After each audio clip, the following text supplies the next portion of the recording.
obrolan seputar mahasiswa. Pada podcast kali ini tentunya saya tidak sendirian, saya akan ditemani dengan narasumber kita yang cantik-cantik dan manis.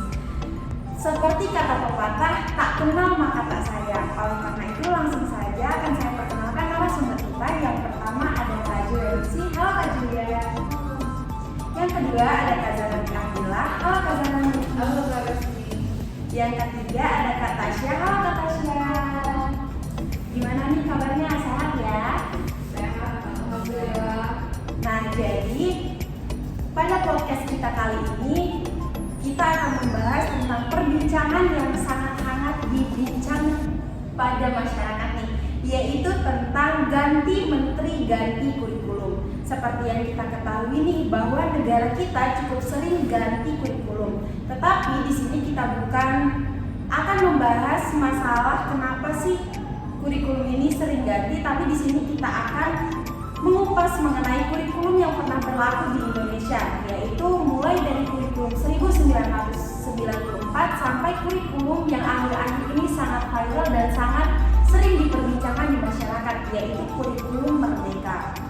Langsung saja kita akan mengulik mulai dari sejarah hingga ke bagian akhir-akhirnya. Sebelumnya nih, menurut Kak Tasya terlebih dahulu, sejarah dari kurikulum 1994 dan 2004 itu bagaimana sih? Baik, sebenarnya kurikulum 1994 ini adalah kurikulum yang dibentuk sebagai upaya untuk memadukan kurikulum-kurikulum sebelumnya, yaitu kurikulum 1975 dan kurikulum 1984. Namun, perpaduan antara tujuan dan proses nampaknya belum berhasil. Akibatnya banyak kritik yang berdatangan disebabkan oleh beban belajar siswa yang dinilai terlalu berat. Dari muatan nasional sampai muatan lokalnya, seperti bahasa daerah, kesenian, keterampilan daerah, dan lain sebagainya.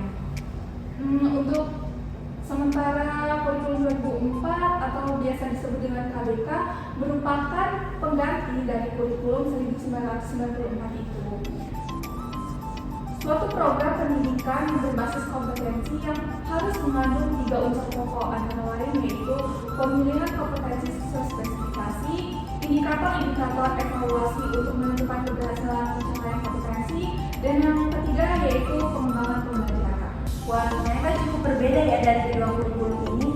Lalu menurut Kak Juliani, sejarah dari kurikulum 2006 itu bagaimana? Baik, kurikulum 2006 ini sebenarnya mirip dengan kurikulum 2004. Perbedaannya itu menonjol terletak pada kewenangan dalam penyusunannya, yaitu mengacu pada jiwa dari desentralisasi sistem pendidikan Indonesia. Pada kurikulum 2006, pemerintah pusat menetapkan standar kompetensi dan kompetensi dasar. Guru dituntut mampu mengembangkan sendiri silabus dan penilaian sesuai kondisi sekolah dan daerahnya. Oh iya, ternyata kurikulum 2004 dan 2006 ini cukup memiliki persamaan ya. Untuk kurikulum selanjutnya yaitu kurikulum 2013. Untuk kurikulum 2013 sendiri itu menurut saya ya memiliki 3 aspek penilaian, yaitu aspek pengetahuan, aspek keterampilan, dan juga aspek sikap dan perilaku.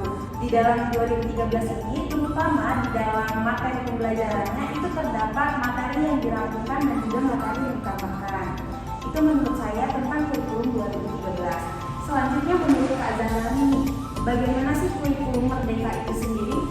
Nah, kurikulum Merdeka ini kan kurikulum baru ya. Kurikulum Merdeka ini dirancang sebagai bagian dari upaya Kemendikbudristek untuk mengatasi krisis belajar yang telah lama kita hadapi dan menjadi semakin parah karena pandemi ini. Nah, betul sekali apa yang sudah disampaikan oleh kakak tadi. Setiap kurikulum itu tentunya memiliki kebijakan dan ciri khas yang berbeda-beda pada setiap kurikulumnya. Wah, ternyata Kak Tasya nih mengatakan katanya tadi bahwa kurikulum ini memiliki ciri dan kebijakan yang berbeda. Mungkin bisa nih Kak tolong dijelaskan bagaimana sih ciri dari masing-masing kurikulum ini, biar yang menonton juga bisa tahu nih. Oke, jadi di sini saya akan menjelaskan ciri dari kurikulum 1994. Ciri kurikulum 1994 yaitu proses pembelajaran berpusat pada guru. Penilaian ini pada kurikulum ini menekankan pada kemampuan kognitif dan juga berorientasi kepada materi pelajaran. Kemudian ciri dari kurikulum 2004 atau KBK. KBK ini menekankan pada ketercapaian kompetensi siswa, berorientasi pada hasil belajar dan keberagaman, pendekatan yang bervariasi dan sumber tidak berpatokan pada guru. Kemudian yaitu kurikulum 2006 atau yang familiar kita sebut dengan KTSP. KTSP ini berciri-ciri seperti penyusunan mengacu pada desentralisasi pendidikan. Pemerintah pusat menetapkan standar kompetensi dan kompetensi dasar dan mampu mengembangkan silabusnya sendiri. Kemudian selanjutnya ciri dari kurikulum 2013 yaitu mendukung semua kompetensi, sikap, keterampilan maupun pengetahuan, mengedepankan pengalaman individu dan pembelajaran berbasis student center. Dan yang terakhir tentunya yaitu kurikulum merdeka. Kurikulum merdeka ini ciri-cirinya berbasis pada proyek dan karakter, fokus materi esensial dan fleksibilitas bagi guru maupun siswa. Wah, ternyata kalau dilihat perbedaan dari kurikulumnya itu begitu signifikan sekali ya Kak. Lalu kebijakan seperti apa yang diterapkan dalam setiap kurikulum? Bagaimana Kak Dani bisa tolong menjelaskan? Baik, kebijakan yang diterapkan dalam kurikulumnya yaitu yang pertama ada kurikulum 1994. Kebijakan yang berlaku yaitu menggunakan administratif disebut dengan model garis staf atau di bawah. Jadi pemerintah pusat yang menyusun kurikulum yang akan dijalankan oleh setiap satuan pendidikan. Lalu untuk kurikulum 2004, kebijakan yang berlaku yaitu menekankan pada ketercapaian kompetensi baik secara individual maupun klasikal. KBK membuat sejumlah kompetensi yang harus dicapai siswa dan kompetensi tersebut sebagai standar minimal ataupun kemampuan dasar.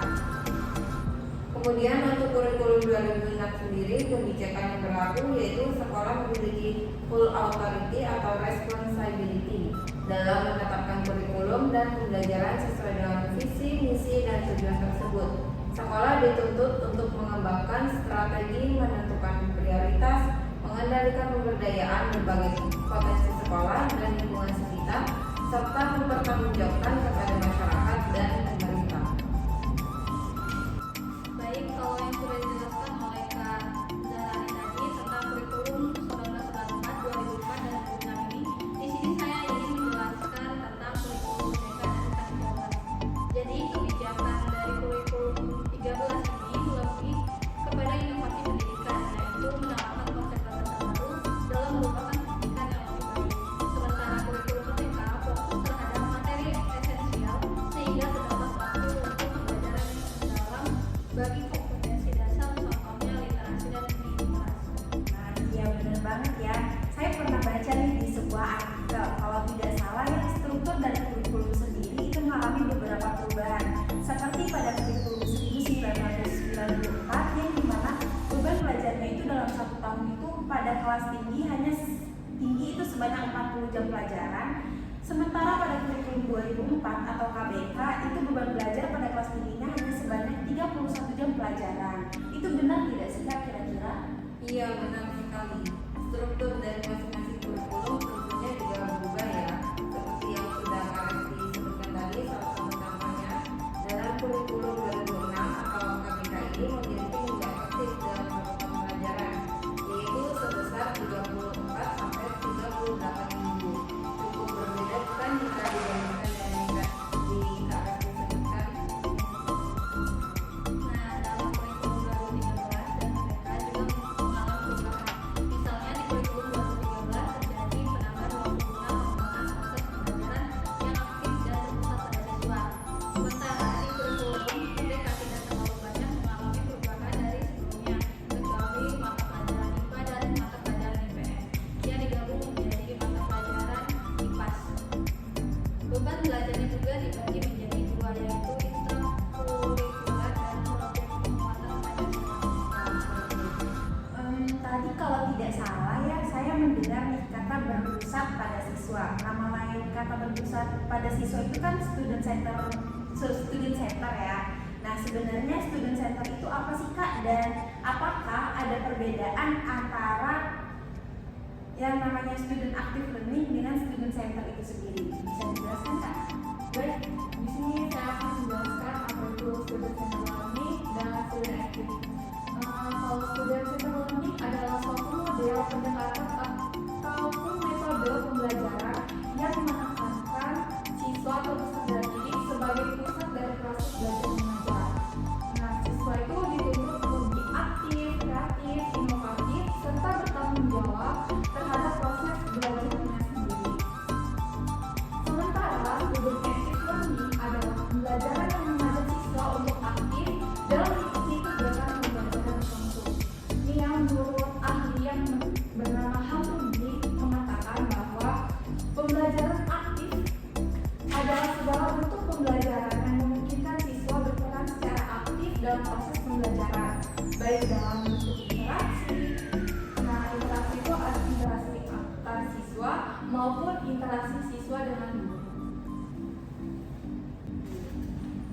Wah, berbicara mengenai student center nih, artinya kan proses pembelajaran yang berpusat pada siswa, yang dimana siswa itu dituntut aktif dalam belajar. Itu artinya siswa harus memiliki pengetahuan dan keterampilan di dalamnya kan. Nah, untuk keterampilan itu keterampilan seperti apa sih Kak yang harus dimiliki oleh seorang siswa? Bisa dijelaskan Kak Jalani?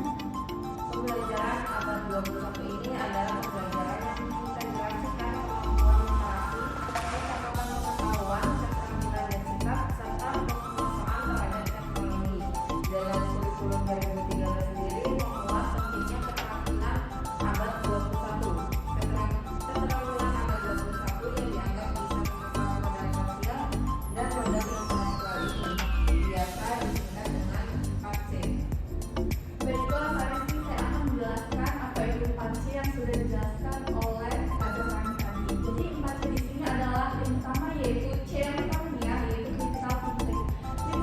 Critical thinking adalah kemampuan untuk berpikir kritis. Selanjutnya C yang kedua yaitu communication ataupun komunikasi, yaitu kemampuan untuk berkomunikasi antara satu dengan yang lainnya. C yang ketiganya adalah creativity atau kreativitas. Jadi kita itu dituntut untuk mengasah kreativitas kita.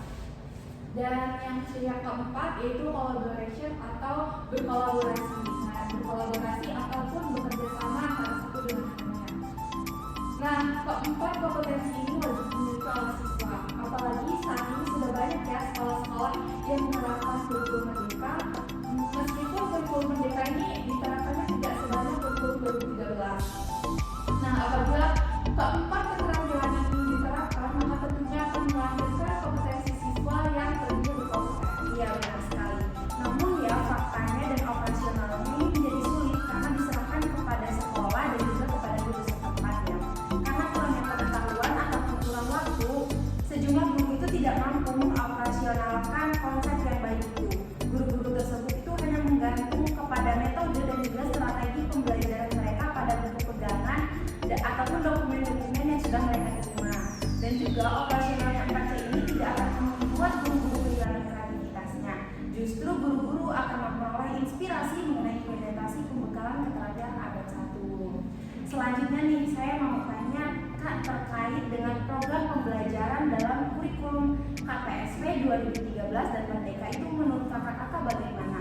Dan permasalahan apa saja yang terjadi di dalam kurikulum tersebut? Baik terkait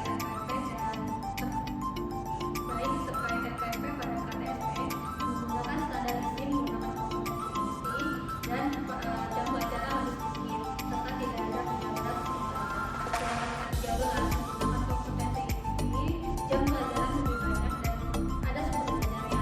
Sementara untuk kurikulum merdeka menambahkan profil siswa sebagai latar belakang dalam melakukan pembelajaran yang sesuai dengan bakat minat dan gaya belajar. Nah, tentunya banyak sekali masalah-masalah kurikulum dan pembelajaran yang dialami di Indonesia ini. Masalah-masalah ini turut andil dalam dampaknya terhadap pembelajaran dan pendidikan di Indonesia. Contohnya seperti permasalahan pada guru nih.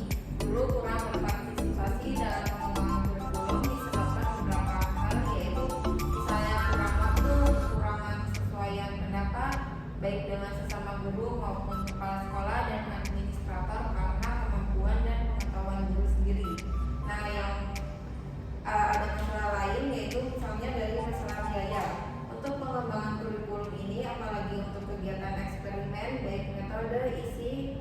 sistem secara keseluruhan pasti membutuhkan biaya yang tidak sedikit. Baik Kak, di sini saya akan menambahkan contoh-contoh dari segi masyarakatnya ya. Untuk dari segi masyarakat itu untuk pengembangan kurikulum dibutuhkan dukungan budaya dari masyarakat, baik dalam segi pembiayaan maupun memberikan umpan balik terhadap sistem pendidikan ataupun kurikulum yang sedang berjalan. Karena masyarakat ini sebagai sumber input dari sekolah. Ya, jadi banyak sekali permasalahan-permasalahan tentunya di setiap kurikulumnya. Nah, dari sekian Ulang. Salah.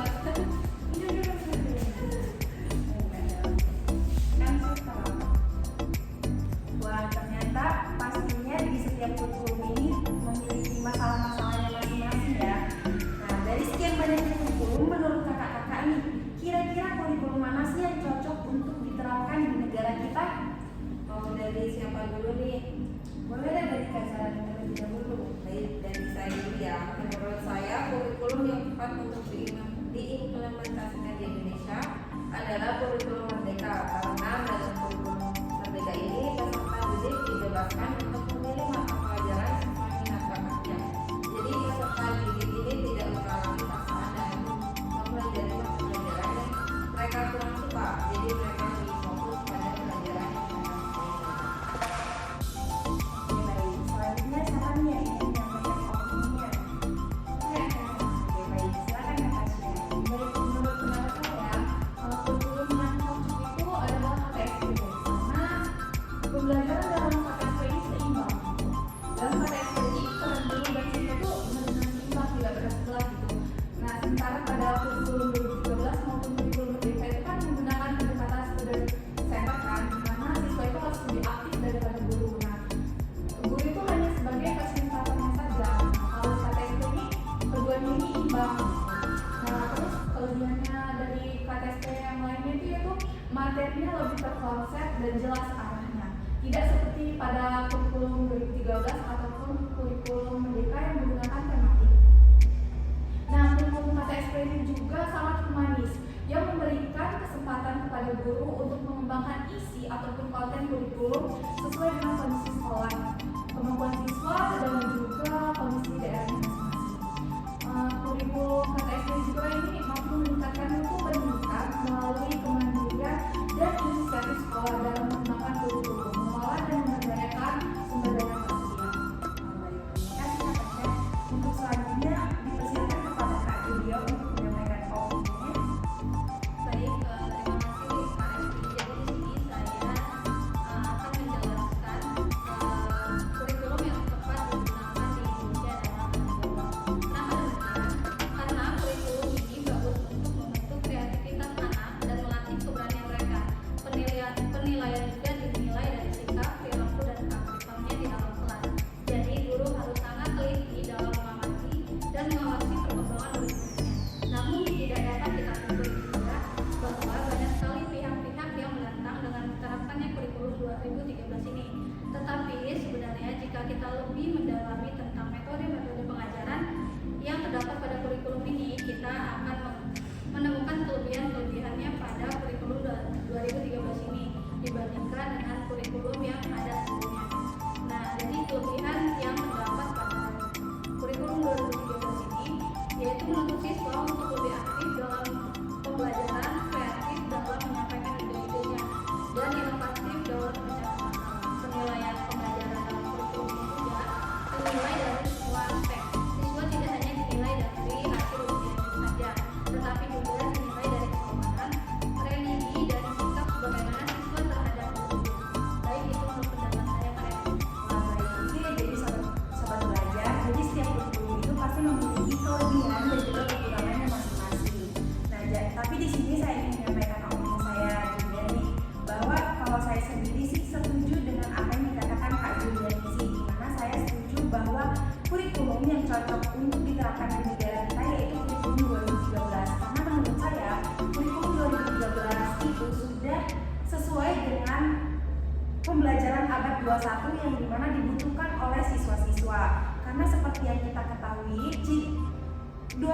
kurikulum 2013 ini mempunyai ciri khas, yang dimana yang pertama itu mengembangkan keseimbangan antara sikap spiritual dan sosial, pengetahuan dan keterampilan, serta menerapkannya dalam berbagai situasi di sekolah dan masyarakat. Jadi tidak hanya menonjolkan dalam satu kemampuan saja. Kemudian yang kedua, konsep dasar pembelajarannya ini juga mengedepankan pengalaman individu, yang dimana melalui observasi, bertanya, asosiasi, menyimpulkan, dan lain sebagainya. Pendekatan pembelajaran pada kurikulum 2013 ini juga sudah berpusat pada siswa nih, karena guru itu hanya sebagai pendamping dan pembimbing serta fasilitator bagi peserta didiknya. Juga kurikulum 2013 ini cukup fleksibilitas bagi guru dan siswa dengan menyesuaikan kemampuan siswa itu sendiri, serta konteksnya dalam muatan lokal.